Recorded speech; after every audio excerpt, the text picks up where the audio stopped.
Hello दोस्तों, आपका agriculture study VK में स्वागत है। तो आज हम यहाँ से शुरू करने वाले हैं आपके यूपी SSC जो आपका AGT है।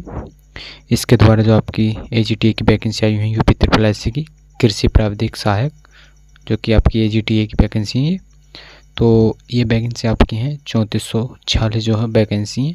यहाँ पर हम जो आपको 15 प्रैक्टिस सेट कराएंगे और वो 15 प्रैक्टिस सेट ऐसे होंगे कि बहुत महत्वपूर्ण, जो कि एक प्रैक्टिस सेट में आपके 100 क्वेश्चन होंगे, जिसमें कि आपका 65 नंबर का एग्रीकल्चर होगा और आपका 15 नंबर का आपका कंप्यूटर होगा और 20 नंबर के UPG की होगी।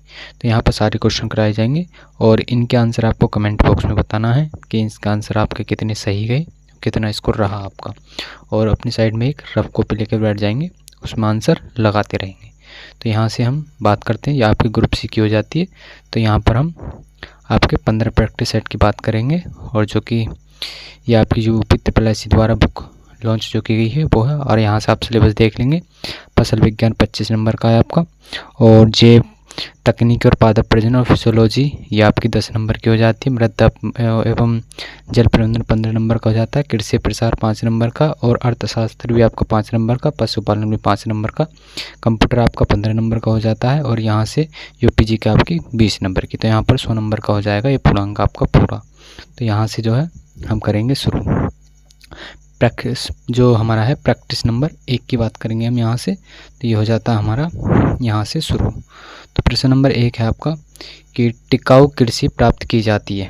तो इसका आंसर आपको साथ ही साथ देना है, और अपनी एक रफ में भी लिखते रहें कि आपके कितने क्वेश्चन सही गए और कितने गलत।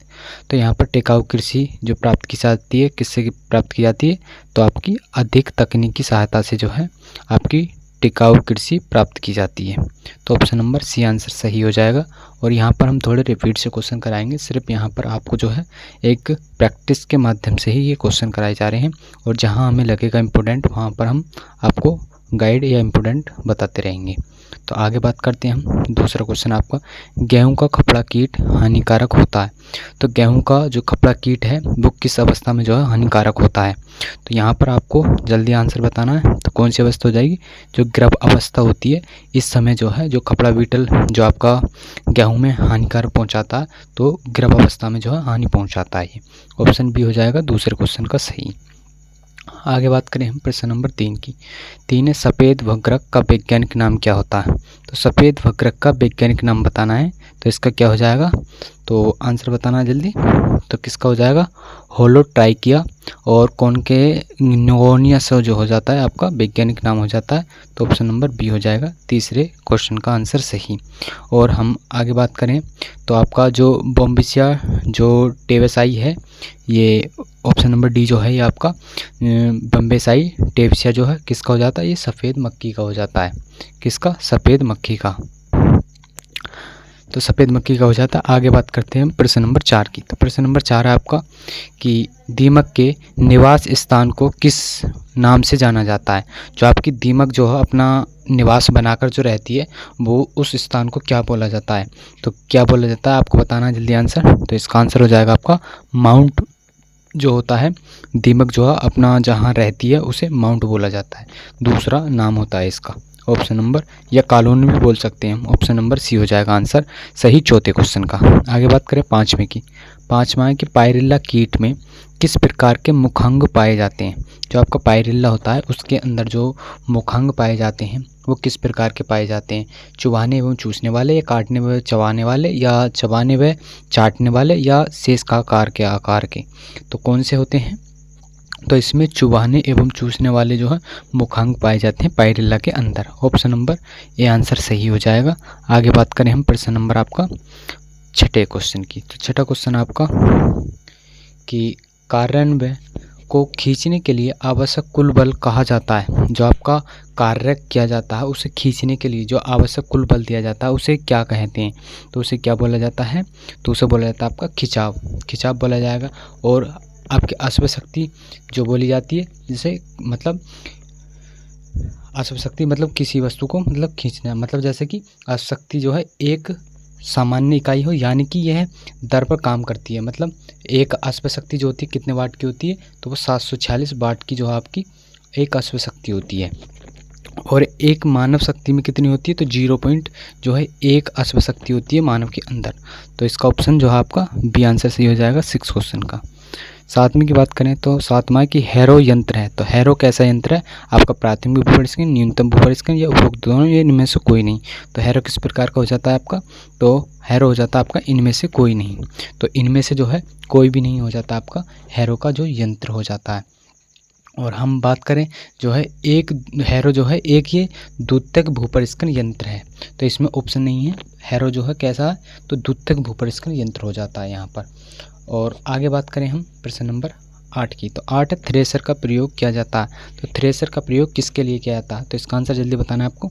थ्रेसर का प्रयोग किसके लिए किया जाता है, तो थ्रेसर का प्रयोग किसके लिए करते हैं, तो आपका अनाज की मिलिंग में जो है आपका थ्रेसर का प्रयोग किया जाता है। ऑप्शन सी हो जाएगा आंसर इसका सही। और आगे हम बात करें यहाँ पर कुछ इंपॉर्टेंट बता देते हैं, जैसे अनाज की बुवाई की जाती है तो वो किसकी सहायता से, तो सीड ड्रिल है उसकी सहायता से। और फसल की कटाई जैसे आपका रीपर हो जाता है, जो फसल की कटाई है इसके अंदर आ जाता है रीपर, कंबाइन, मोअर और हंसियाँ जैसे दांती हो सकती है। आगे बात करें अब अनाज की मिलिंग वाले कौन से हो जाते हैं, जैसे अभी हमने बताया आपको थ्रेसर हो जाता है, दूसरा कौन सा है कंबाइन हो जाता है, और तीसरा कौन सा हो जाता है आल ब्लेड थ्रेसर हो जाता है। अब यहाँ पर कुछ और बता दें, जैसे भूमि को समतल करने वाले यंत्र कौन कौन से होते हैं, जैसे पटेला होता है, स्केपर्स होता है, बेलन होता है। तो ये भूमि को समतल करने वाले यंत्र होते हैं। तो यहाँ से 8वें का आंसर सी हो जाएगा सही। आगे बात करें हम प्रश्न नंबर 9 की, तो प्रश्न नंबर 9 है कि बीज अंकुरण क्षमता का परीक्षण किया जाता है। जो आपका बीज अंकुरण क्षमता का परीक्षण किसके द्वारा किया जाता है, ब्रोमाइड द्वारा, आयोडाइड द्वारा, क्लोराइड द्वारा या फास्फाइड द्वारा। तो इसका आंसर आपको बताना है, तो किसके द्वारा किया जाता, तो क्लोराइड के द्वारा जो है बीज की अंकुरण क्षमता का परीक्षण किया जाता है। और टेट्राजोल क्लोराइड द्वारा भी बीज का जो है अंकुरण क्षमता का परीक्षण किया जाता है। अगर ऑप्शन में आपको यहाँ पर क्लोराइड मिल जाए या आपको टेट्राजोल क्लोराइड मिल जाए तो ये दोनों सही होंगे। तो यहाँ पर ऑप्शन सी हो जाएगा आंसर 9वें क्वेश्चन का। आगे बात करें हम 10वें क्वेश्चन। 10वां क्वेश्चन है आपका कि संकर धान की 1 हेक्टेयर धान की रोपाई के लिए नर्सरी की बीज दर होती है। जो आपकी संकर की धान है 1 हेक्टेयर के अंदर हमें रोपाई करनी है, तो उसकी नर्सरी की बीज दर जो है कितनी डाली जाएगी, तो उसकी डाली जाएगी आपकी 18 से 20 किलोग्राम जो है उसकी नर्सरी के लिए 1 हेक्टेयर नर्सरी के लिए जो है बीज दर डाली जाती है। तो 18 से 20 किलोग्राम आंसर इसका सही हो जाएगा 10वें क्वेश्चन का। और यहाँ पर हम कुछ और आपको बता दें, जैसे कि महीन चावल वाली किस्म होती है तो उसके लिए जो आपको कितना डालना पड़ेगा, तो 20 से 25%। और मध्यम दाने वाली किस्म होती है तो उसके लिए 30 से 35%। और मोटे दाने वाली होती है आपकी तो उसके लिए जो है 35 से 40%। ये सिर्फ धान के अंदर है। और आगे अगर आपकी संकर धान है तो उसमें 15 से 18 जैसा कि। और आगे बताएं हम आपको जो एसआई विधि होती है उसके द्वारा भी जो है 5 किलोग्राम जो है 1 हेक्टेयर के लिए रोपाई के लिए जो है धान डाला जाता है। तो ऑप्शन डी हो जाएगा 10वें क्वेश्चन का। 11 की बात करें, जो सीड प्लांट तकनीकी अपनाते हैं किसके अंदर अपनाते हैं, तो प्याज में, गन्ने में, आलू में, टमाटर में। इसका आंसर आपको बताना है क्या हो जाएगा इसका। तो सीड प्लांट तकनीक किसके द्वारा अपनाई जाती है, तो वो किसके अंदर, तो आलू में जो है सीड प्लांट तकनीकी अपनाते हैं। ऑप्शन बी हो जाएगा आंसर इसका सही। और इसका जो है आविष्कार किसने किया था, तो पुष्कर नाथ जो थे उन्होंने इसका आविष्कार किया था कब, 1967 के अंदर। आगे बात करें हम प्रश्न नंबर 12 क्वेश्चन की। 12 क्वेश्चन है कि ग्रोवर के लिए टैग का रंग कैसा होता है। जो आपका ग्रोवर होता है उसके टैग का रंग कैसा होता है, सफ़ेद, पीला, हरा या पिंक होता है। तो आपका कैसा होता है, तो इसके अंदर जो होता है आपका पिंक कलर होता है आपका ग्रोवर के टैग का रंग। ऑप्शन बी हो जाएगा आंसर 12वें क्वेश्चन। 13वां आपकी जलद बीज अंकुरण क्षमता परीक्षण है।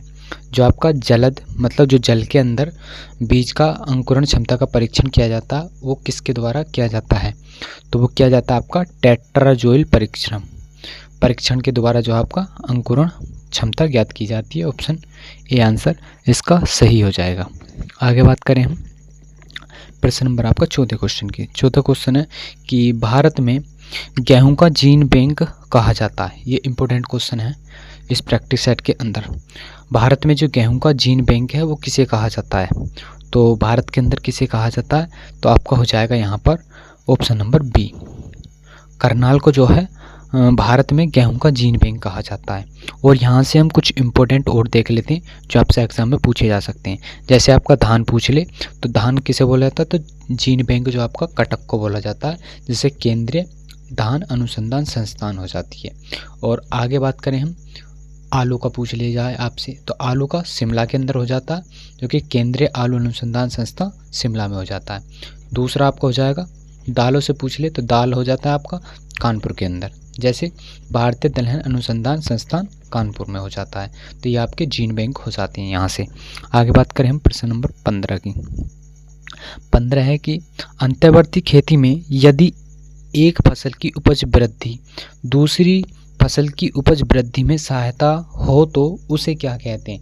मतलब अंतर्वर्ती खेती की जा रही है और एक फसल की उपज वृद्धि और दूसरी फसल की उपज वृद्धि में सहायक हो तो उसे क्या कहते हैं। तो उसे क्या बोला जाता है, प्रतिस्पर्धात्मक या संपूरक या अनुपूरक या परस्पर अवरोधी। तो उसे क्या बोला जाता है, तो उसे संपूरक बोला जाता है, क्योंकि एक दूसरे के समान जो है वृद्धि कर रहे हैं। तो ऑप्शन नंबर बी हो जाएगा आंसर 15 क्वेश्चन का आंसर। आगे बात करें, जैसे कि इसका उदाहरण भी बता दें हम, तो इसका उदाहरण होता है जैसे गेहूं और चना हो जाता है। आगे बात करें, ये मिश्रित फसल के अंदर आती हैं। आगे बात करें हम प्रश्न नंबर 16 की। 16 है कि अंतर्वर्ती फसल खेती लाभदायक होती है जब भूमि में समतुल्य अनुपात कितना होता है। तो इसमें समतुल्य का भाग बताना है, जो अंतर्फसली खेती में लाभदायक जो है कब होती है, जब तुल्यांक भार उसका कितना होना चाहिए। तो उसके अंदर एक से अधिक होना चाहिए समतुल्यक भार इसका। तो ऑप्शन नंबर डी आंसर हो जाएगा 16 क्वेश्चन का आंसर। बात करें 17 क्वेश्चन की। 17 है आपका फलों की जेली बनाने में सामान्यतः किस अम्ल का प्रयोग किया जाता है। तो फलों की जो जेली बनाई जाती है तो उसके लिए जो आपका सामान्यतः इसमें अम्ल प्रयोग करेंगे, तो किसका प्रयोग करेंगे। तो ऑप्शन आपको दिए हुए हैं, जल्दी बताना है और अपने अपने साथ में लिखते रहें कि आपको कौन सा सही जा रहा है और कौन सा गलत, उन्हें भी एक साइड लिखते रहें। तो इसके अंदर जो है यहाँ पर हम बता दें जेली बनाने के लिए है सबसे अच्छा फल आपके पहले बता देते कौन कौन से हैं। जैसे कच्चा सेब जेली के लिए उपयुक्त है, बहुत ही अच्छा, और अमरूद भी हो जाता है, करौंदा भी, और नारंगी बेल भी हो जाता है आपका। तो ये जो है आपके जेली बनाने के लिए। लेकिन इसमें जो अम्ल प्रयोग किया जाएगा वो कौन सा हो जाता है, तो साइट्रिक अम्ल हो जाता है। तो इसका प्रयोग किया जाता है फलों को जेली बनाने के लिए। ऑप्शन नंबर ए आंसर सही हो जाएगा 17 क्वेश्चन का। 18 की बात करें तो 18 क्वेश्चन आपका कि निम्न संरक्षण के तरीके में से कौन सा तरीका गृह स्तर पर सबसे अधिक और सबसे सस्ता होता है। तो आपको सबको पता होगा इस क्वेश्चन का आंसर। तो जेली बनाना है, कैनिंग करना है, जमाव करना है, धूप में सुखाना। तो सबसे सस्ता तरीका कौन सा हो जाता है आपका, तो वो हो जाता है आपका ऑप्शन नंबर डी, धूप में सुखाना जो है सबसे जो संरक्षण तरीके के लिए जो है जो गृह स्तर पर जो सबसे अधिक और सस्ता हो जाता है, तो धूप में सुखाना हो जाता है। ऑप्शन डी हो जाएगा 18 क्वेश्चन का। 19 की बात करें, बीज में फाइट्रिक अम्ल और फाइट्रीन के रूप में भंडारित होने वाला पोषक तत्व जाना जाता है। तो किस रूप से जाना जाता है, जो बीज में फाइट्रिक अम्ल होता है और फाइट्रीन के रूप में जो भंडारित होने वाला पोषक तत्व है वो कौन सा हो जाता है। तो इसका आंसर जल्दी बताना है कमेंट में क्या है। तो जिंक है, बोरान है, सल्फेट है, फास्फोरस है या सल्फर है। तो कौन सा हो जाएगा आपका, तो ये हो जाएगा आपका फास्फोरस जो हो जाता है, ये आपका पोषक तत्व हो जाता है भंडारित होने वाला जो है फाइटिन और फाइट्रीन के रूप में। तो ऑप्शन सी हो जाएगा आंसर 19 क्वेश्चन का आंसर। बात करें 20 क्वेश्चन की, तो 20 आपका अनाजों का भंडारण करते समय क्या करना चाहिए। मतलब जो अनाज का जब भंडारण करते हैं तो उस समय क्या क्या सावधानी बरतनी चाहिए। तो उस समय सुखाकर अनाज को भंडारित बिल्कुल सही हो जाता है। पुरानी बोरिया का इस्तेमाल नहीं करना चाहिए, बिल्कुल सही है। भंडार की जगह पर जो है भी उपचार करना चाहिए, बिल्कुल सही है। और उपरोक्त सभी, तो ऑप्शन नंबर डी हो जाएगा 20 क्वेश्चन का। आगे बात करें 21 क्वेश्चन। 21 क्वेश्चन आपको इम्पोर्टेंट है कि जूट का अधिक उत्पादन कहाँ पर किया जाता है, कौन से राज्य में किया जाता है। तो जूट का सबसे ज़्यादा जो उत्पादन किया जाता है कहाँ किया जाता है, जल्दी बताना है आपको। और क्या हो जाएगा इसका आंसर, तो सबसे ज़्यादा कहाँ पर किया जाता है, वो हो जाएगा आपका पश्चिम बंगाल के अंदर सबसे अधिक जूट का उत्पादन किया जाता है। ऑप्शन नंबर ए आंसर सही हो जाएगा 21 क्वेश्चन का। और दूसरे स्थान पर कौन आ जाता है, दूसरे स्थान पर आपका बिहार आ जाएगा जूट उत्पादन पे। आगे बात करें हम प्रश्न नंबर 22 क्वेश्चन। 22 है कि यहाँ पर 22 की बात करें तो 22 क्वेश्चन आपका कि प्राचीनतम फसल कौन सी हो जाती है। जो प्राचीनतम फसल है वो कौन सी हो जाएगी, तो प्राचीनतम फसल आपकी हो जाएगी, कौन सी हो जाएगी, कमेंट में जल्दी बताओ। तो ये हो जाएगी आपकी गेहूँ, सबसे पुरानी फसल हो जाती है, क्योंकि इसके साथ सिंधु घाटी सभ्यता से भी और उससे पहले से भी इसके जो है प्रमाण अभी तक मिलते हैं। तो ऑप्शन नंबर सी हो जाएगा 22 का। 22 का 23 क्वेश्चन किया। 23 है कि निम्नांकित में से कौन सा अंतर्वर्ती फसल हो जाती है। तो इनमें से बताना है जो अंतर्वर्ती फसल है वो कौन सी हो जाएगी। तो वो हो जाएगी आपकी मूंग अंतर्वर्ती फसल हो जाएगी। ऑप्शन नंबर बी आंसर हो जाएगा 23 क्वेश्चन का। 24 की बात करें तो पानी में खेती करने के तरीके को किस नाम से जाना जाता है। तो इम्पोर्टेंट क्वेश्चन हो जाता है ये 24 क्वेश्चन आपका। जो पानी में हम खेती करते हैं और तो उसे क्या बोला जाता है, तो उसे बोला जाता है, इम्पोर्टेंट क्वेश्चन है, यहाँ से क्वेश्चन आपका पूछा जा सकता है। तो उसे बोला जाता है हाइड्रोपोनिक, जो है उसे बोला जाता है, जो कि पानी के अंदर खेती की जाती, नहीं तो उसमें आपकी मृदा होगी, मृदा नहीं हो मतलब उसमें मिट्टी नहीं होगी, पानी के अंदर ही सिर्फ उसकी खेती की जाती है। और इसी प्रकार अगर हम बात करें यहाँ पर एक और इम्पोर्टेंट हो जाता है, मतलब जो पोषक तत्वों में जो खेती की जाती है, मतलब सिर्फ पोषक तत्वों के माध्यम से जो खेती की जाती है उसे न्यूटोपोनिका बोला जाता है। क्या, न्यूटोपोनिका बोला जाता है, जो सिर्फ पोषक तत्वों के माध्यम से खेती की जाती है। तो यहाँ से 2 क्वेश्चन इंपॉर्टेंट हो जाते हैं, एग्जाम में पूछे जा सकते हैं। तो इसका ऑप्शन 24 का सी आंसर हो जाएगा। आगे बात करें 25 की। 25 है आपका मक्का में परागण का ढंग तरीका होता है। तो मतलब मक्का में जो परागण होता है वो किस प्रकार का होता है, स्वपरागण या वनस्पति प्रजनन या परपरागण या इनमें से कोई नहीं। तो किस प्रकार का होता है, तो परपरागण जो होता है आपका मक्का के अंदर होता है। और जैसे कि हम यहाँ पर कुछ इंपॉर्टेंट की ओर बात कर लेते हैं, यहाँ पर परपरागण की फसलें और भी हो जाती हैं, जैसे पपीता हो जाता है, डेट पम्प हो जाता है, टमाटर हो जाता है, सेब हो जाता है। तो इनमें परपरागण होता है। और हम बात करें यहाँ पर स्वपरागण किन किन फसलों में होता है, जैसे मटर हो जाएगी आपकी, सूरजमुखी हो जाएगी, तो इनमें स्वपरागण होता है। और वनस्पति प्रजनन की बात करें हम तो जो वनस्पति प्रजनन है उनमें कौन कौन से हो जाएगा आपका, जैसे आलू हो जाएगा और गन्ना हो जाएगा आपका, गन्ना हो जाएगा और आपका हो जाएगा अदरक हो जाएगा। तो इनमें जो है वानस्पतिक प्रवर्धन होता है। तो यहाँ से हो जाता है आपका, कोई अगर परागण से क्वेश्चन पूछा जाता तो यहाँ से आपका हो जाता है कंप्लीट। आगे बात करें हम 26 क्वेश्चन। 26 है आपका पौधे जो फोटोसेंसेशन नहीं करता वह है। जो पौधा जो है मतलब फसलों के नाम दिए हुए हैं, इनमें से कौन सी फसल है जिनका जो है पौधा फोटोसेंसेशन नहीं करता है। तो कौन सा नहीं करता है, तो इसका आंसर जल्दी बताना है। तो वो आपका मक्का हो जाएगा, जो फोटोसेंसेशन जो नहीं करता है। और ये जो है फोटोसेंसेशन की क्रिया जो है C3 पौधे में होती है।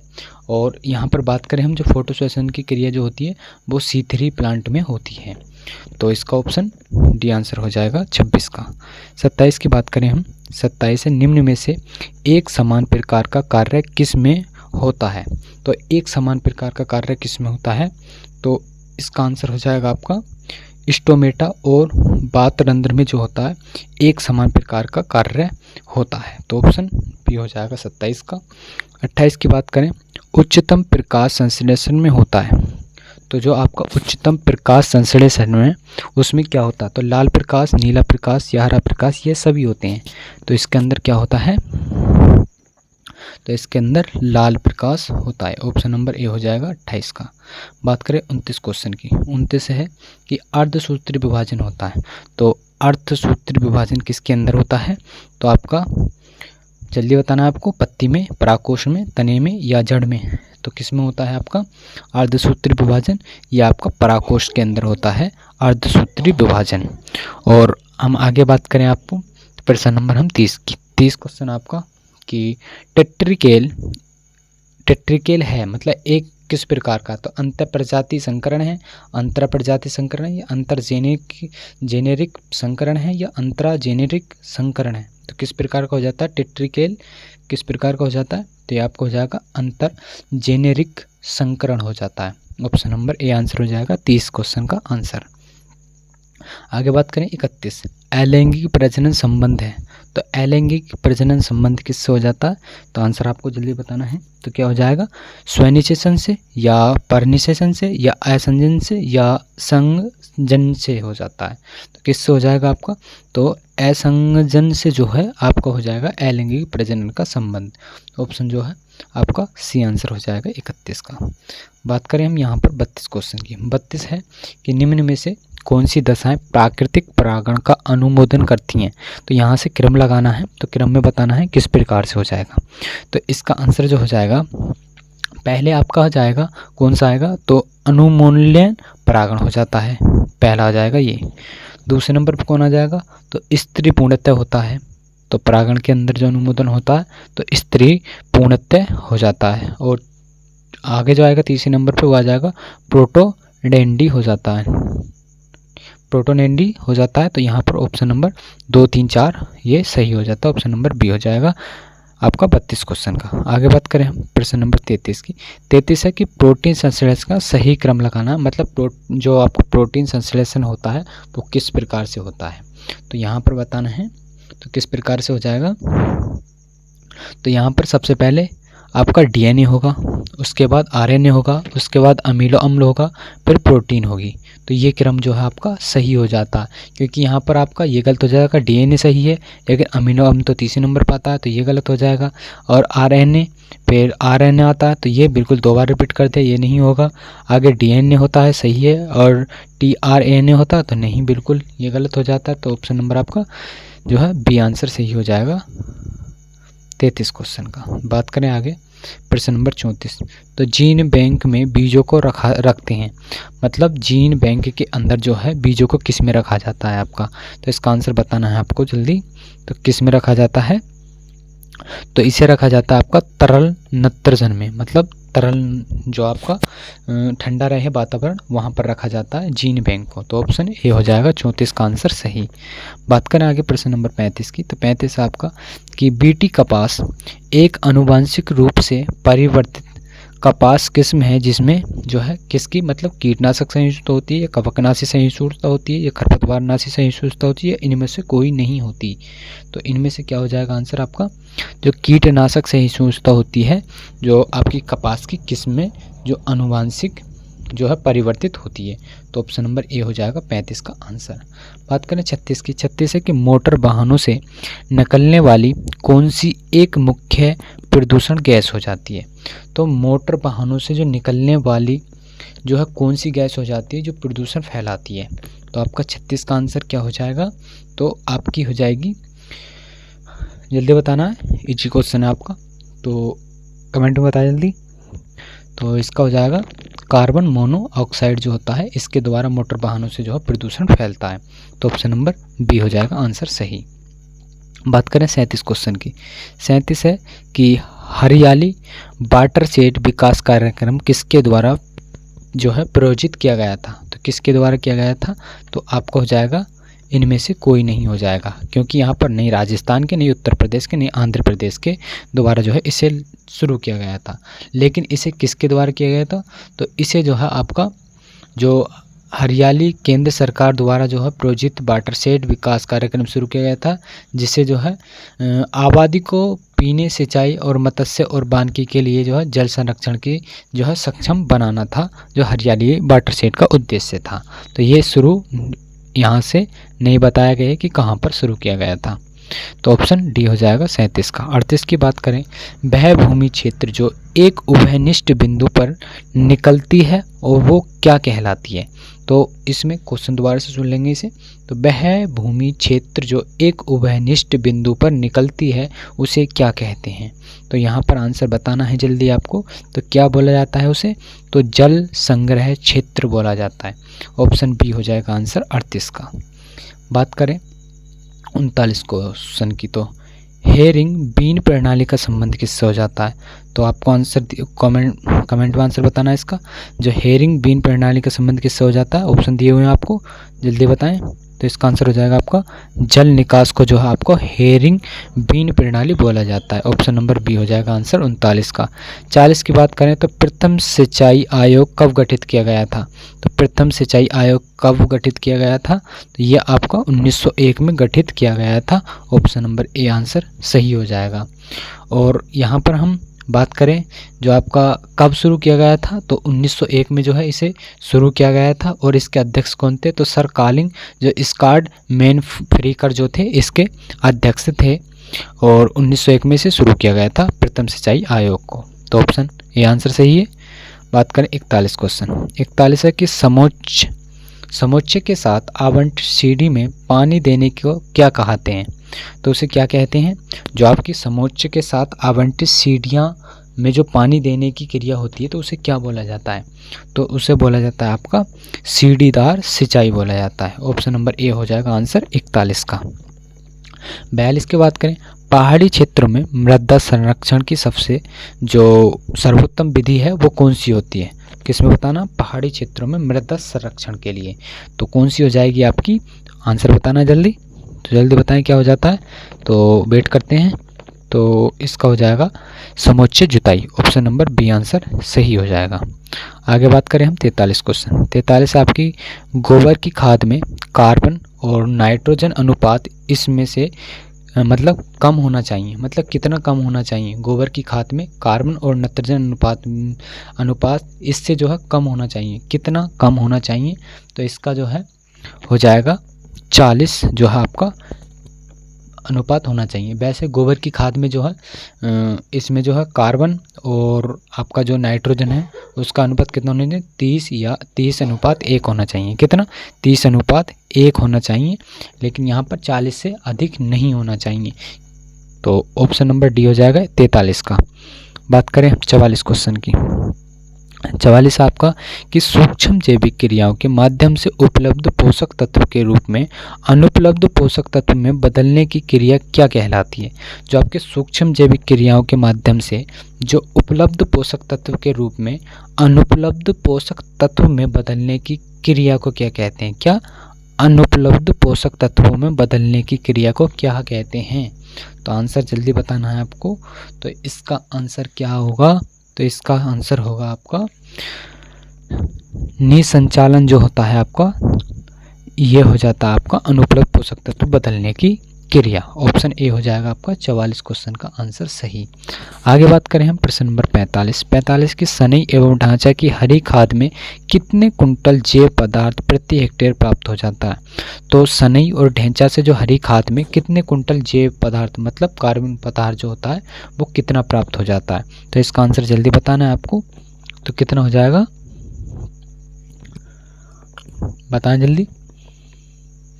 तो 300 से 350 कुंटल जो है आपका ये जैव पदार्थ प्राप्त हो जाता है आपका सनई और ढांचे से 1 हेक्टेयर के अंदर। आगे बात करें हम यहाँ पर, अब ढांचा से जो है आपका हरी खाद प्राप्त होती है जिसकी उत्पादन जो कितनी होती है 200 से 250 कुंटल जीवाश्म इससे प्राप्त हो जाता है ढांचे से अंदर।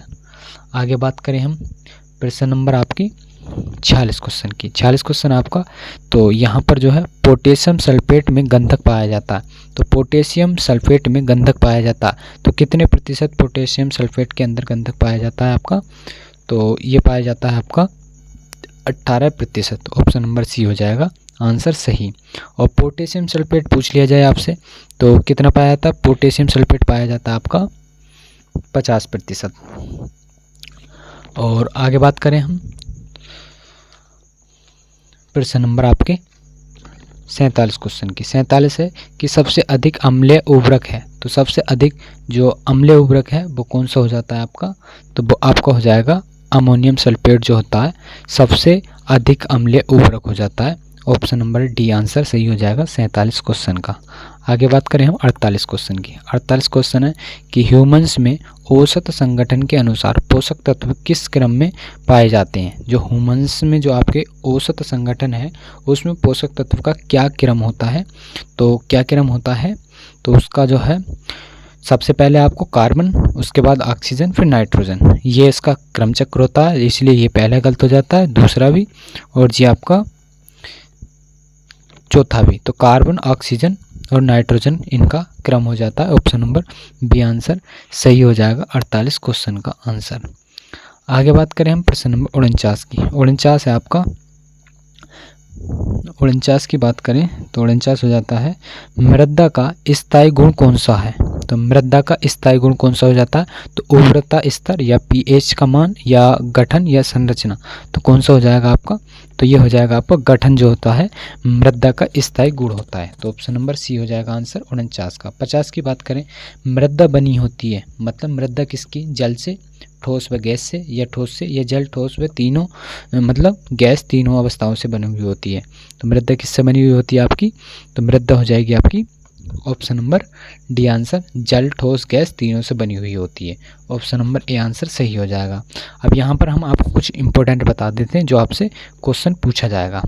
जैसे कि ये आपकी पृथ्वी हो जाती है, पृथ्वी के अंदर जो है आपका कितना, यहाँ पर हम बात करें तो यहाँ पर 4 हिस्सों में बांट दिया, जिसमें कि हम आपका 5% आपको कार्बनिक पदार्थ पाए जाते हैं, और यहाँ पर जो है 45% आपके पाए जाएंगे, क्या पाए जाएंगे, 45% आपके खनिज पदार्थ पाए जाते हैं, और 25% आपके पाए जाते हैं जल पाया जाता है, और 25% वायु पाई जाती है। तो 25% आपकी क्या वायु और 25% आपका जल पाया जाता है, जिसमें कि 45% का जो भाग थोड़ा बड़ा हो जाएगा।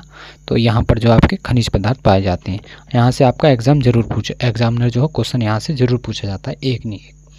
आगे बात करें हम प्रश्न नंबर 51। क्वेश्चन 51 आपका, प्रसार शिक्षा शब्द खालिस्तान में पहली बार ईजाद हुआ था, मतलब आज़ाद हुआ था, तो कहाँ पर हुआ था, तो ये हो जाएगा आपका यूके के अंदर। ऑप्शन नंबर ए आंसर सही हो जाएगा 51 का।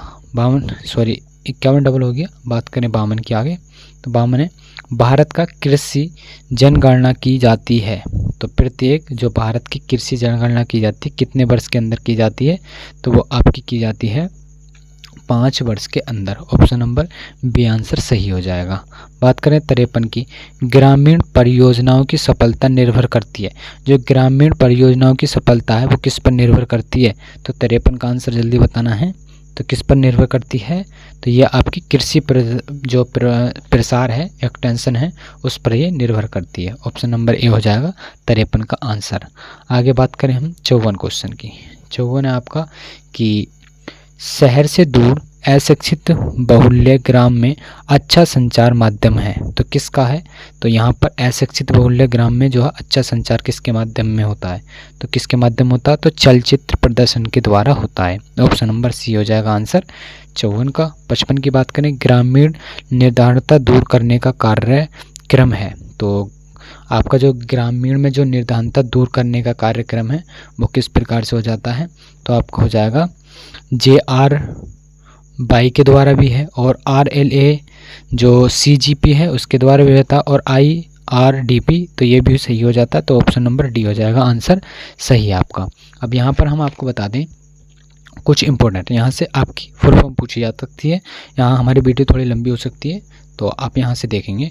जैसे कि IRDP पूछा गया है आपसे, तो क्या IRDP जो आपसे पूछा गया है इसकी फुल फॉर्म पूछी गई है, तो इसकी फुल फॉर्म हो जाती है इंटीग्रेट रूरल डेवलपमेंट प्रोग्राम। इसे जो है भारत सरकार ने जो है ग्रामीण निर्धारणता दूर करने के लिए जो है 1978 में चालू किया था। तो ये कब 1978 में जो है आपका चालू किया था। आगे बात करें हम आपके JYP की, तो JRY जो है आपकी ऑप्शन नंबर ए पर जो है इसकी जो है बात करें तो जवाहर रोजगार योजना, इसे भारत सरकार ने ग्रामीण निर्धारणता को कम करने के लिए जो है शुरू की गई थी। आगे बात करें हम RLEGP की, तो ये हो जाती है आपकी rural development employment guarantee programme. इसे भारत ने जो 15 अगस्त 1983 को जो है शुरू किया गया था। तो यहाँ पर ये आपकी सारी फुल फॉर्म हो जाती हैं, एग्जाम में पूछी जा सकती हैं। आगे बात करें प्रश्न नंबर 56 क्वेश्चन 56 है, उत्तर प्रदेश सरकार द्वारा घोषित एक टिट्टियन अर्थव्यवस्था हेतु कृषि कार्यों के योगदान के संदर्भ में निम्न कथनों पर विचार कीजिए। तो पहला है आपका परंपरागत कृषि की तकनीकी से जोड़ा जाए, तो ये आपका क्या हो जाएगा, तो ये हो जाएगा आपका सही हो जाएगा, क्योंकि परंपरागत कृषि की तकनीकों से इसे जोड़ा जा सकता है। दूसरा, आयुष डॉक्टरों को कृषक के साथ जोड़कर जुड़ी जड़ी बूटियों को खेती की जाए, तो बिल्कुल सही हो जाता है। तो ऑप्शन नंबर आपका सी हो जाएगा, दोनों सही हैं। आगे बात करें हम प्रश्न नंबर 57 की। 57 आपका कि जब उत्पाद वानस्पतिक फसल वृद्धि का उत्पाद होता है तो गहनता उत्पादक का संबंध किससे हो जाता है? तो किससे हो जाता है आपका? तो उपगामी से हो जाता है। ऑप्शन नंबर ए आंसर हो जाएगा 57 क्वेश्चन का। आगे बात करें 58 की। कृषि श्रमिक सामाजिक सुरक्षा योजना कब प्रारंभ की गई थी? तो जो आपकी कृषि श्रमिक सामाजिक सुरक्षा योजना है ये कब शुरू की गई थी? तो इसका आंसर जल्दी बताना है आपको। तो ये की गई थी आपकी 1 जुलाई 2001 को जो है शुरू की गई थी आपकी कृषि श्रमिक सामाजिक सुरक्षा योजना। ऑप्शन बी आंसर सही था आपका 58 का। 59 की बात करें, 59 है कि छोटे किसानों की जोत सीमा क्या होती है? जो आपके छोटे किसान होते हैं उनकी जो सीमा होती है वो कितनी होती है? तो उनकी सीमा होती है आपकी 1 से 2 हेक्टेयर के बीच में जो है आपकी छोटे किसानों की जो है आपकी होती है जोत सीमा। हम बात करें आगे, 1 से लेकर आपके 2 हेक्टेयर होते हैं वो स्मॉल फार्मर मतलब मध्यम आकार के होते हैं। मीडियम के कौन से होते हैं? जैसे 4 से लेकर कितने 4 से लेकर और 10 हेक्टेयर तक की बात करते हैं तो वो मध्यम आकार के होते हैं। और लेजेस्ट मतलब बड़े जो होते हैं वो कितने होते हैं? तो वो आपके होते हैं 10 से मतलब मोर देन 10 से ज़्यादा होंगे वो आपके, वो हो जाएंगे बड़े आकार के मतलब जोत सीमा के किसान। ऑप्शन नंबर इसका ए आंसर सही था 59 का। बात करें 60 क्वेश्चन की। 60 है आपका, निम्नलिखित में से किस अर्थशास्त्री ने पारंपरिक कृषि को आधुनिक कृषि में परिवर्तित करने के सुझाव अपनी पुस्तक ट्रांसफार्मिंग ट्रेडिशन एग्रीकल्चर में दिया था? किसमें? ट्रेडिशन एग्रीकल्चर में दिया था। तो किसने दिया था? तो ये दिया था आपका शुल्टर्स ने जो है ये सिद्धांत दिया था। ऑप्शन नंबर ए आंसर सही है 60 का। आगे बात करें प्रश्न नंबर 61 की। 61 है, निम्नलिखित में से कौन सी एक भारतीय गाय की दुधारू नस्ल है? तो यहाँ से आपके पशुपालन शुरू होते हैं। तो पशुपालन में है आपका कि यहाँ पर बतानी जो एक भारतीय गाय में दुधारू नस्ल क्या पूछा है? नहीं है। तो कौन सी हो जाती है आपकी? तो वो हो जाएगी अमृत महल जो है ये आपकी दुधारू नस्ल नहीं होती है। गिर भी आपकी दुधारू है, लाल सिंध भी और साहिवाल भी। तो यहाँ पर आपसे पूछा जाता है तो आप यहाँ से बता देंगे। आगे बात करें 62 क्वेश्चन की। कलिंग का अर्थ है, तो कलिंग का अर्थ जो है वो क्या हो जाएगा? तो इसका आंसर जल्दी बताना है आपको। तो क्या हो जाएगा इसका? घरेलू पशुओं की एक प्रणाली, पशुओं का भोजन प्रदान करने की एक प्रणाली, या अनुत्पादक पशुओं को हटाने की एक प्रणाली, तो सींग हटाने की। तो यहाँ पर जो आपका आंसर हो जाएगा कलिंगी हटाना, तो जो अनुत्पादक पशुओं को हटाना जो है आपका एक प्रणाली हो जाती है। ये ऑप्शन नंबर ये आंसर सही हो जाएगा। तो 52 का आंसर सी, 62 का आंसर सी हो जाएगा। 63 की बात करें हम, 63 है कि ऑपरेशन फ्लड द्वितीय संबंध है किससे हो जाता है? तो ये ऑपरेशन फ्लड जो आपका दुग्ध उत्पादन से हो जाता है। ऑप्शन नंबर ए आंसर सही हो जाएगा आपका। और यहाँ पर हम बात करें जो दुग्ध ऑपरेशन फ्लड का जो आपका पहला चरण था वो कब से शुरू हुआ था? 1970 से 80 में। कब? 1970 से 80 में शुरू हुआ था। और दूसरे की बात करें हम तो 1981 से और 1985 तक जो है दूसरा चरण चला था। तीसरा 1985 से कब तक? 1996 तक जो है ये 3 चरण चले थे आपके। और इसे जो है श्वेत क्रांति कहा जाता। और जो ऑपरेशन फ्लड जो शुरू करने वाले थे तो वो कुरियन, जो डॉक्टर कुरियन है वो श्वेत क्रांति के जनक कहा जाता है। आगे बात करें हम 64 क्वेश्चन। कुक्कुट आहार में निम्न में से कितना तंतु होना चाहिए? तो कुक्कुट आहार में जो है कितना तंतु होना चाहिए? तो उसमें होना चाहिए आपका 5%। ऑप्शन नंबर ए आंसर सही हो जाएगा। यहाँ पर हम बात करें तो वैसे तो 5 से 8 चल जाएगा आपका। और यहाँ पर कुक्कुट आहार की बात करें हम, जैसे मूंगफली का चूर्ण 9.5 किलोग्राम प्रतिदिन देना चाहिए, मछली का चूर्ण 2.5 किलोग्राम देना चाहिए, नमक 0.5 किलोग्राम, मैग्नीशियम 0.5 किलोग्राम और विटामिन जो है मिश्रण 0.5 किलोग्राम जो है मुर्गी को कुक्कुट आहार में देना चाहिए। तो यहाँ पर ए ऑप्शन हो जाएगा 64 का। 65 की बात करें, दुहाई बाड़े के फर्श की सफाई के लिए क्लोरीन के घोल का प्रयोग करना चाहिए। तो कितना प्रयोग करना चाहिए? तो इसके लिए 200 ppm का प्रयोग करना चाहिए। ऑप्शन नंबर जो आपका बी आंसर सही हो जाएगा। तो यहाँ पर जो है आपके यहाँ पर 65 क्वेश्चन जो है आपके ये एग्रीकल्चर के हो जाते हैं। क्या एग्रीकल्चर के हो जाते हैं ये 65 क्वेश्चन आपके एग्रीकल्चर के। अब बात करेंगे हम यहाँ पर 15 क्वेश्चन आपके जो है कंप्यूटर के हो जाएंगे, जो आपके एग्जाम में पूछे जाएंगे। यहाँ पर प्रैक्टिस सेट में आपको एग्रीकल्चर के हो गए होंगे, वो आपने लिख लिए होंगे एक तरफ कि कितने सही हैं और कितने गलत हैं। अब आगे बात करते हैं हम कंप्यूटर की। तो कंप्यूटर आपका कि कंप्यूटर एवं सूचना प्रौद्योगिकी से बात कर रहे हैं। तो 66 क्वेश्चन है, कार्यक्रम काउंटर जिसे पीसी रजिस्टर भंडारण होता है, तो इसका क्या होता है? तो पीसी भंडारण कहाँ होता है?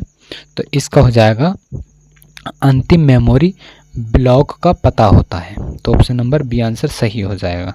आगे बात करें 67 क्वेश्चन। 67 है आपका कि निम्नलिखित में से कौन सा पोर्टेबल तथा डोमेन में आसान है? मतलब जो पोर्टेबल और डोमेन में आसान होता है वो कौन सा कंप्यूटर होता है? 66 क्वेश्चन का आंसर जल्दी बताना आपको क्या हो जाएगा। 67 क्वेश्चन का आंसर तो क्या हो जाएगा आपका? तो ये जो होते हैं आपके लैपटॉप होते हैं, जैसे पोर्टेबल और डोलने में जो है आसान, मतलब इन्हें साथ लेकर कहीं भी हम ले फिर कर घूम सकते हैं, तो इसे ढोलना बोलते हैं मतलब। तो ऑप्शन नंबर इसका सी आंसर सही हो जाएगा 67 का। आगे बात करें हम 68 क्वेश्चन। 68 है कि कृत्रिम बुद्धि शब्द का प्रतिपादन किसने किया था? जो कृत्रिम बुद्धि है इसका प्रतिपादन किसने किया था? तो इसका प्रतिपादन जल्दी बताना कमेंट में। तो क्या हो जाएगा? एलन ट्यूरिंग या जॉन मैककार्थिक या बिल गेट्स या टिम बर्नर्स-ली? तो ये हो जाएगा जॉन मैककार्थिक ने शुरू किया था। तो ऑप्शन नंबर बी आंसर 68 का सही हो जाएगा। बात करें 69 क्वेश्चन। 69 की निम्नलिखित में से LISP के आविष्कारक के रूप में जाना जाता है। तो आपका LISP के जो आविष्कारक हैं वो कौन हो जाते हैं? तो वो हो जाएंगे आपके, कौन हो जाएंगे जल्दी बताएं। तो जॉन मैकार्थी जो है इसके हो जाएंगे आपके आविष्कारक। ऑप्शन नंबर 69 क्वेश्चन का ए आंसर सही हो जाएगा। बात करें 70 क्वेश्चन की। 70 क्वेश्चन आपका कि यहाँ से बात करें बाएं कॉलम में OS ऑब्जेक्शन का मिलान दाएं कॉलम में हार्डवेयर घटके से करते हैं, तो किस प्रकार से? तो यहाँ पर क्रम दिए हुए हैं, ये आपको आंसर बताना है 70 क्वेश्चन का। तो क्या हो जाएगा 70 क्वेश्चन का आंसर? तो यहाँ पर जो आपका पहले नंबर पर कौन आ जाएगा आपका? तो मिलाना है, तो आपका हो जाएगा जो थ्रेड होता है वो किससे मिलता है? तो वो आपका CPU से मिलता है। और वर्चुअल एड्रेस स्पेस किससे मिलता है आपका? तो ये मिलता है आपका मेमोरी से। और फाइल सिस्टम किससे मिलता है? फाइल सिस्टम मिलता है आपका डिस्क से। और सिंगल्स किससे मिलते हैं? तो इंटरप्यूट से जो है मिलते हैं। तो इसका ऑप्शन नंबर जो है सी आंसर सही हो जाएगा। आगे बात करें हम प्रश्न नंबर 71 क्वेश्चन की। तो 71 क्वेश्चन है आपका कि निम्नलिखित में से किस प्रकार का सॉफ्टवेयर अभियांत्रिक उत्पाद एवं तंत्रों पर नियंत्रित निगरानी एवं आंकड़ा जो है प्रकलन प्रदान करता है? तो किस पर करता है आपका? तो ये करता है आपका फर्मवेयर पर। ऑप्शन नंबर बी आंसर सही हो जाएगा आपका 71 क्वेश्चन का। बात करें 72 की। सूचना प्रौद्योगिकी जो NIU का अर्थ क्या होता है? तो सूचना प्रौद्योगिकी जो NIU है इसका अर्थ क्या हो जाता है 72 क्वेश्चन का? तो ये हो जाएगा आपका नेटवर्क यूनिफेस यूनिट जो है इसका जो अर्थ हो जाएगा। Option number B answer 72 question का आंसर। बात करें आगे प्रश्न नंबर आपका 73 क्वेश्चन की। 73 क्वेश्चन है कि CGI का तात्पर्य है। तो CGI का तात्पर्य क्या हो जाता है? तो CGI का तात्पर्य क्या हो जाएगा? तो कॉमन गेटवे इंटरफेस जो है इसका जो है तात्पर्य हो जाता है। ऑप्शन नंबर सी आंसर सही हो जाएगा 73 का। 74 की बात करें। 74 आपका इनमें से कौन सा वर्ड में एक डिफ़ॉल्टर टेब मतलब स्टॉप है? मतलब एक जो डिफ़ॉल्ट टेब स्पॉट कौन सा हो जाता है? तो मध्यम, दाहिना, बायां, दशमलव। तो कौन सा हो जाएगा आपका? तो ये हो जाएगा बायां। ऑप्शन नंबर सी हो जाएगा 74 का। 75 की बात करें तो ये हो जाता है Ctrl+D। कुंजी दबाने से MS वर्ड में डायलॉग बॉक्स मतलब क्या ओपन होता है? तो क्या खुलेगा Ctrl+D दबाने से MS विंडो के अंदर? तो उसके अंदर जो है आपका फ़ॉन्ट खुल जाएगी। फ़ॉन्ट में जो है हम साइज जो है फ़ॉन्ट का हम बढ़ा सकते हैं, घटा सकते हैं, या मिनिमाइज जितना भी करना है कर सकते हैं। तो आगे बात करते हैं 76 क्वेश्चन। 76 है कि निम्नलिखित में से विकल्पों में से कौन सा माइक्रोसॉफ्ट वर्ड फाइल का एक्सटेंशन है? तो कौन सा है माइक्रोसॉफ्ट वर्ड फाइल का जो है एक्सटेंशन क्या हो जाता है? तो क्या हो जाता है आपका? 76 क्वेश्चन का आंसर बताना है। तो वो हो जाएगा आपका DOCS। क्या होता है? DOCS हो जाएगा। ऑप्शन नंबर बी आंसर 76 का हो जाएगा। बात करें 77 की, MS एक्सेल फाइल को कहा जाता है? तो MS एक्सेल फाइल को क्या बोला जाता है? सेल बुक या ग्रेड शीट या वर्क शीट या वर्क बुक बोला जाता है। तो क्या बोला जाता है इसे?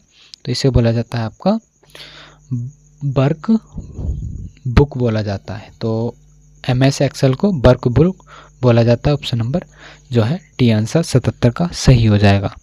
आगे बात करें हम प्रश्न नंबर 78 की।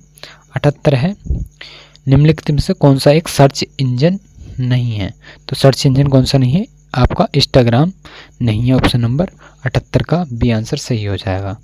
बात करें 79 क्वेश्चन। 79 है कि BIOS मतलब बोस का पूर्ण रूप क्या है? तो बोस का पूर्ण रूप बताना है आपको। क्या हो जाएगा?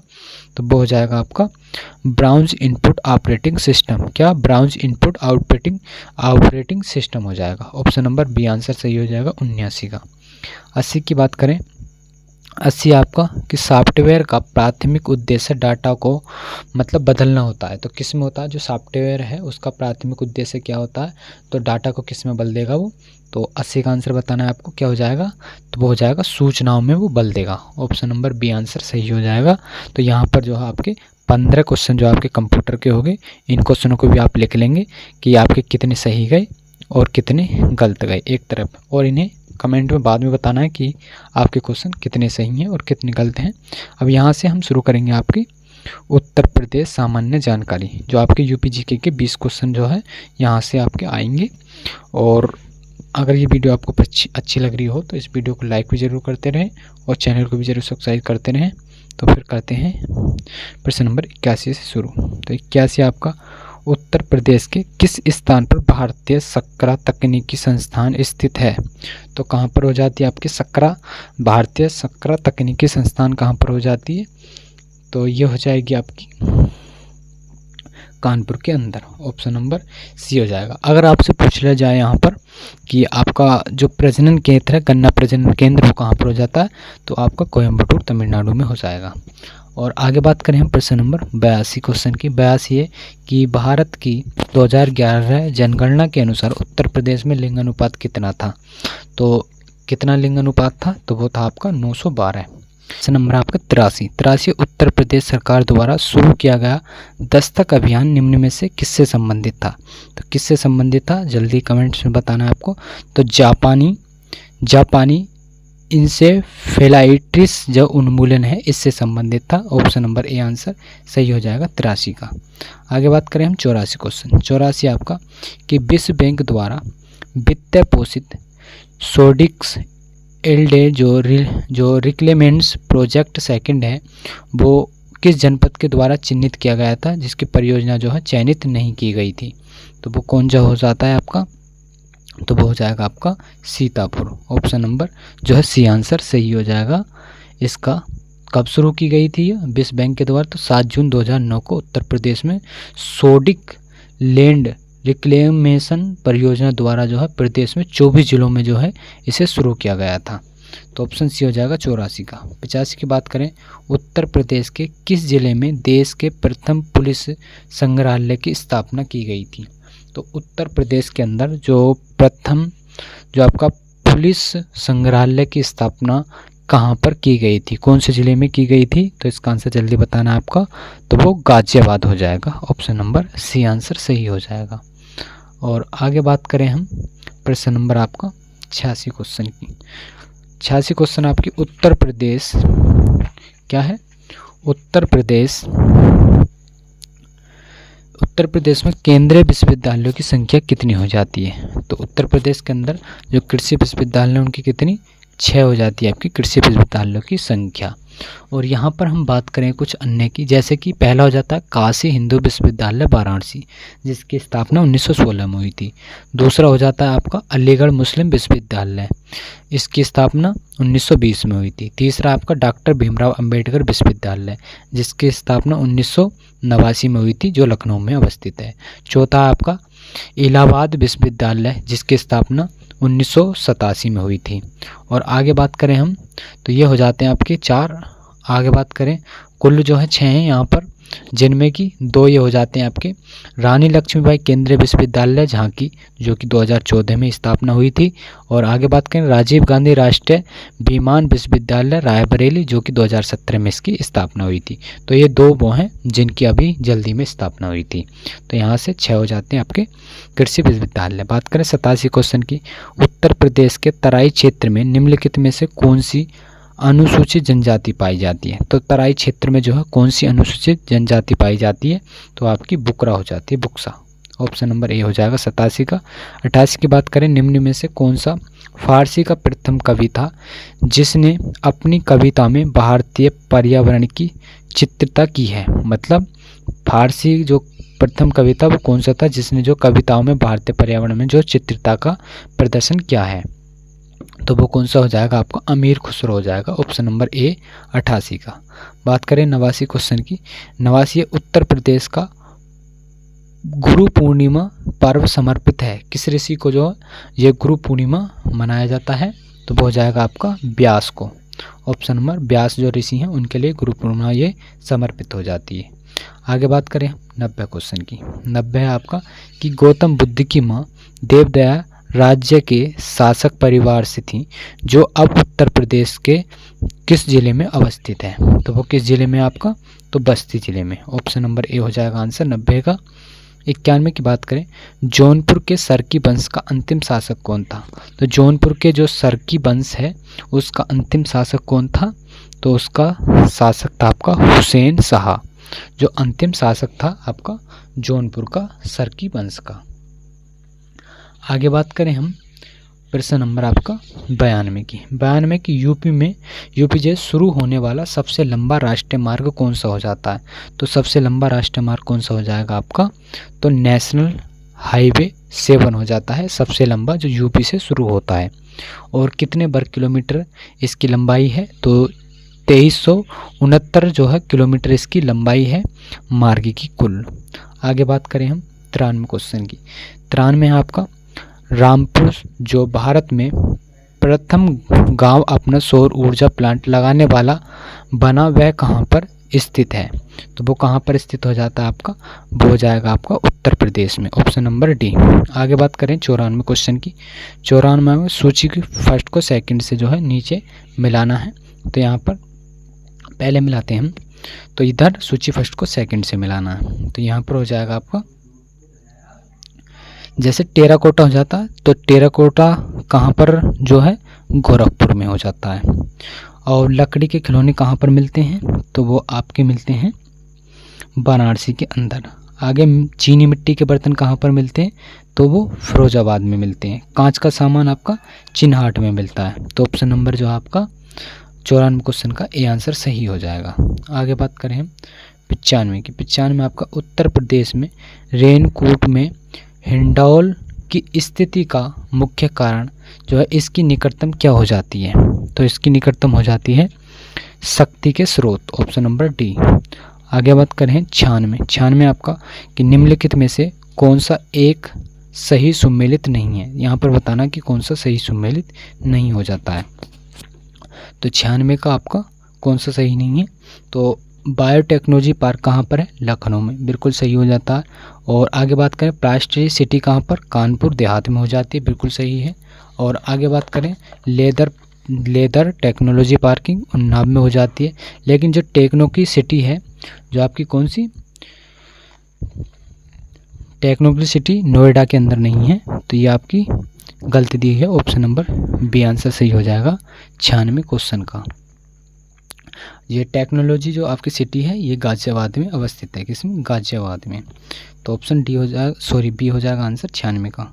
आगे बात करें 97 क्वेश्चन। 97 कि उत्तर प्रदेश में यूपी पर्यटन द्वारा बुंदेलखंड सर्किट में निम्नलिखित में से कौन सा गंतव्य शामिल है? तो यहाँ पर क्रम लगाना है, जो बुंदेलखंड सर्किट में जो है किस प्रकार से जो है ये पर्यटन स्थित हैं। तो यहाँ पर जो है बताना है। तो पहले आपका आ जाएगा यहाँ पर, तो बिठूर आएगा पहले स्थान पर, लेकिन इनमें किसी में भी नहीं है। तो ऑप्शन नंबर डी में बिठूर, चित्रकूट, झांसी, कालिंजर, महोबा, ये आ जाते हैं आपका क्रम पर्यटन का। ऑप्शन नंबर डी आंसर हो जाएगा सही। आगे बात करें हम 98 क्वेश्चन। 98 कि अर्जुन बांध नहर से उत्तर प्रदेश का लाभान्वित जिला कौन सा हो जाता? जो अर्जुन बांध नहर है वहाँ से जो उत्तर प्रदेश के कौन से जिले को लाभ प्राप्त होता है? तो वो प्राप्त होता है आपका किसको? हमीरपुर को। ऑप्शन नंबर डी हो जाएगा। 99 की बात करें, भारत के मेंथा तेल उत्पादन में उत्तर प्रदेश का योगदान कितने प्रतिशत है? तो आपका कितने प्रतिशत हो जाता है? तो आपका 90% हो जाता है। Option number D. 100 की बात करें, और ये प्रैक्टिस सेट का लास्ट क्वेश्चन है। आंवले का सर्वाधिक उत्पादन कहाँ पर किया जाता है? तो प्रतापगढ़ के सबसे अधिक ज़्यादा जो है उत्पादन किया जाता है आंवले का। ऑप्शन नंबर डी हो जाएगा आंसर। यहाँ पर आपके 65 क्वेश्चन एग्रीकल्चर के, 15 क्वेश्चन कंप्यूटर के, 20 क्वेश्चन जो आपके यूपीजीके के। तो यहाँ पर 100 क्वेश्चन ये हो जाते हैं। और यहाँ से आपको कमेंट्स में बताना है कि कितने क्वेश्चन आपके सही गए और कितने आपके गलत गए। और ये वीडियो आपको पसंद आई हो तो वीडियो को लाइक ज़रूर करें, और जिन्होंने चैनल को सब्सक्राइब नहीं किया है चैनल को ज़रूर सब्सक्राइब करें। और इसके बाद हमारा जो प्रैक्टिस सेट नंबर आएगा दूसरा आएगा, और इसकी प्लेलिस्ट आपको बनी हुई मिल जाएगी, वहाँ से आप इसे देख सकते हैं। तो फिर इसी तरह से हम मिलेंगे अपनी आने वाली नेक्स्ट वीडियो में।